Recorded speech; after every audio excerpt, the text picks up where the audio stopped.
फुसफुसाता पेड़ लुमिनारा नाम का जंगल पूरे राज्य में सबसे रहस्यमय और सुंदर माना जाता था। यह कोई साधारण जंगल नहीं था। यहाँ की घास चांदी में चांदी जैसी चमकती थी। फूल अंधेरे में भी हल्की हल्की रोशनी देते थे और हवा में हमेशा मीठी सी सुगंध फैली रहती थी। लेकिन इस जंगल की सबसे अनोखी चीज थी फुसफुसाता पेड़। यह पेड़ जंगल के बीचों बीच खड़ा था, इतना पुराना कि उसके तने पर समय के निशान उकेरे हुए थे।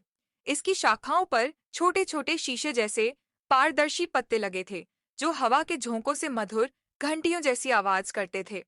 कहानी थी कि अगर कोई इस पेड़ के पास जाकर अपना सबसे बड़ा सपना फुसफुसाकर कहे और वह सपना स्वार्थी न होकर नेक दिल से किया गया हो, तो पेड़ उस इच्छा को सच कर देता था। लेकिन अगर इच्छा सिर्फ अपने लिए होती, तो पेड़ चुप ही रहता। भूखा टालो एक सुबह गांव के किनारे रहने वाला छोटा लोमड़ी का बच्चा टालो जंगल की तरफ निकल पड़ा। लंबे समय से गांव में खाने की कमी थी।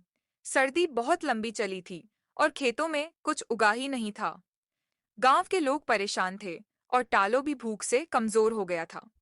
चलते चलते टालो ने सोचा, अगर मैं फुसफुसाते पेड़ से अपने लिए ढेर सारा खाना मांग लूं, तो कई दिनों तक भूखा नहीं रहूंगा।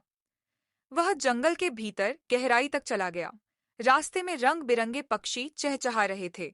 चमकते जुगनू हवा में उड़ रहे थे और पत्तों से छनकर आती सूरज की किरणें उसके रास्ते को सुनहरा बना रही थीं।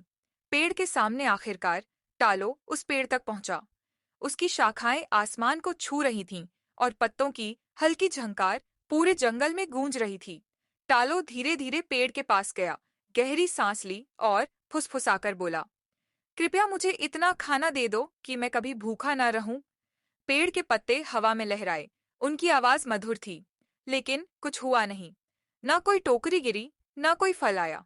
टालो ने भौहें चढ़ाईं और सोचा, शायद मैंने ठीक से नहीं कहा, या फिर पेड़ को मेरी भूख की परवाह नहीं है। वह मायूस होकर वापस लौटने लगा।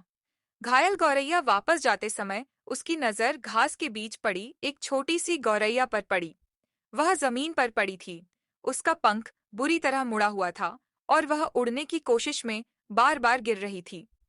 टालो ने इधर उधर देखा। पास में झाड़ियों के बीच कुछ औषधीय पत्ते थे, जिन्हें उसकी माँ ने कभी उसे दिखाया था। वह भागकर पत्ते तोड़ लाया, उन्हें गौरैया के पंख पर बांधा और उसे पास की झील से पानी पिलाया। गौरैया ने अपनी छोटी सी आंखों से टालो की तरफ देखा और धीरे से चहचहाकर जैसे कह दिया, धन्यवाद।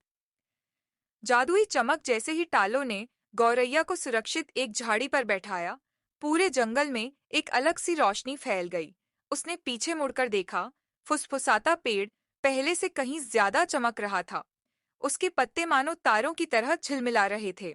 पेड़ से एक मधुर गहरी आवाज आई, सच्ची इच्छा वही है जो दिल से और दूसरों के लिए हो।